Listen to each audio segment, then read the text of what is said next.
Susie, I just want to show you this story from The Australian today, talking about the cost of living pressures and talking about how schools are facing a dilemma where they're having to feed a lot more kids at school because of the families are just out of money, and the schools are calling in charities to help out to feed kids at school. Obviously, family pressures are not relieved at all at the moment.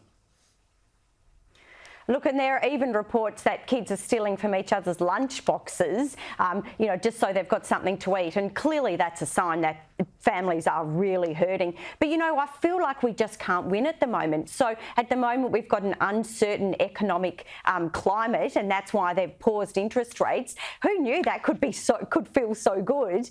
And I think, people are really hoping, we've got mortgages the size of mine because I live in Melbourne, are really hoping that this is the sign of a turnaround, because we now have 1/3 of mortgage holders officially at risk. And that means that if this continues for too much longer, we're going to see people have to sell their house and lose their homes. Yep. And if we think it's bad not being able to buy proper lunches for our kids, then losing the roof over our heads in an uncertain rental property is going to be absolutely dreadful. Yeah, it's a real worry. I've got some economic experts later in the program to look at the housing crisis, the population, the immigration factor in that, as well as and electricity prices, talk about where all that's heading.